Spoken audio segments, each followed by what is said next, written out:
everyone, this is Ethan with SDMetal. We are at Warped Tour with Daniel of the Word Alive. How's it going, man? Good, how are you? Doing good, doing good. How's Warped Tour been so far this year? It's been the best one we've done so far, and can't complain. Yeah, I mean, especially coming out of another new record recently, so I mean, you can only go up from there, right? I mean, you hope so, you know, you gotta be optimistic, and you guys gotta work hard, even though, you know, you think you worked hard enough, but the work always is continuous, progressive. It never ends. Has there been any like crazy stories or anything for you guys that like particularly stand out this year for Warped Tour? I mean, Zach busted up his shin and had to get 8 stitches and fractured his jaw. So that was pretty severe. How did that happen? Jumping off a cab, a base cab, and landed, and the impact of the headstock straight to the jaw. It's a serious accident, but mere accident. That's brutal. Yeah. Well, at least he's okay though, right? He's still doing the tour, so. He's got a great attitude, and if it was anyone else, you'd be hearing about it or complaining. He's a good sport. That's definitely good to hear. So. Oh man, so is there any plans after Warped Tour for you guys? Yes, right after Warped Tour we fly straight to Europe with Parkway Drive and do festivals, and then come home for a while, and we do a couple radio festivals downtown to that Sevenfold, and then we are going to go on tour in the fall winter. Oh, there you go. So European tour, Parkway, and then on. That's cool. So after that, it's just kind of up in the air, just a break kind of thing. I mean, it's just kind of too far ahead. Right. You don't want to plan too far ahead. It's always good to start planning, but it's almost too far to confirm anything. Absolutely. Yeah. So just out of personal question, what was your main inspiration to pick up bass originally? Originally, I picked up alto saxophone, and that was me too. So. And I was always in music. I was always into music, and I've been studying music my whole life. So bass is actually like a middle ground for me. I can bridge many gaps. I can have my percussive side of drums, the melody side of a piano / guitar. Singing really facilitated me as a musician.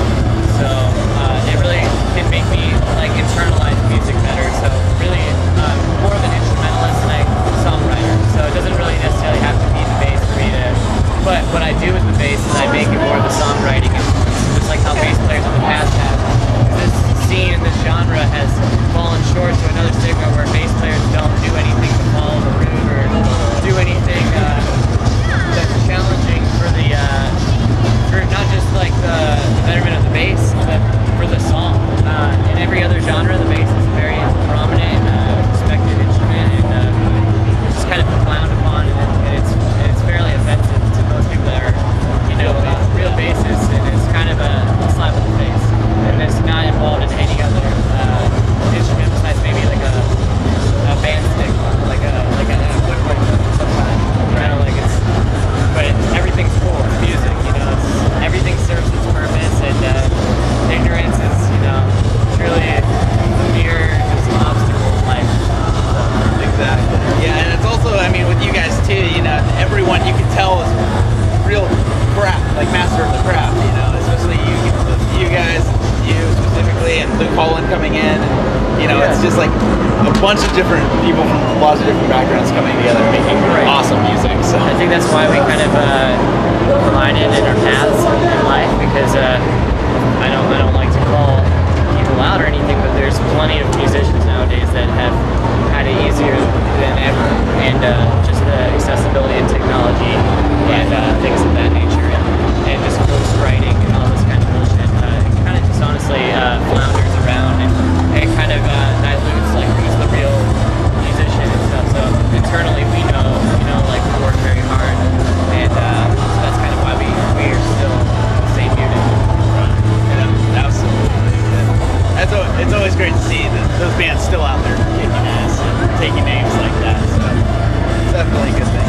It's not really that old school, but it's got a lot of integrity.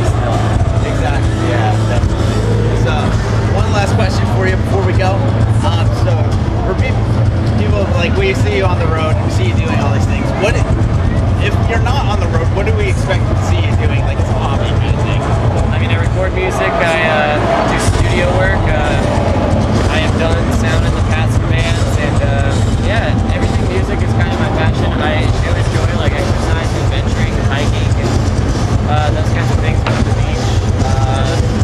Yeah, man, I'm a normal person besides musician. You know, got other artistic like visions, but nothing that can trump music. I feel like that's just it's consumed me to this point, you know, in my life. So this is kind of why I have to keep doing music while I'm not even on tour. So you gotta always brush up on your chops.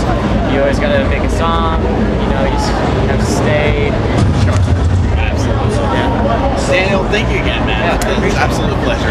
So, yeah. Ethan, right? Ethan, yeah. That's all good. I get it all the time. No, But, Ethan, yes, yeah. So guys, make sure to check out The Word Alive. You know, they got a new album out right now, so make sure to check that out. It's killer record. So Thank you guys. yeah. This is Ethan with SDMetal signing off.